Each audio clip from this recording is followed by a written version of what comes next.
Assalamualaikum semua. Jom kita buat telur kukus yang simple dan mudah. First, pecahkan 4 biji telur ayam. Masukkan carrot yang dicincang, cherry tomato, cili dan sedikit perasa. Kacau telur. Tuang ke dalam bekas.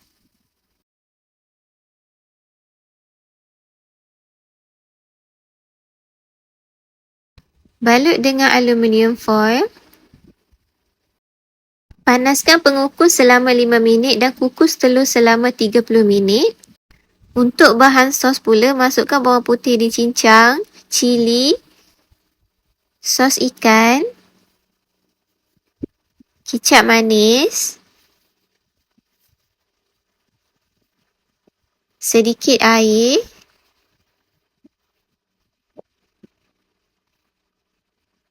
perasa, kacau sebati. Masukkan air limau purut. Siap. Selamat mencuba.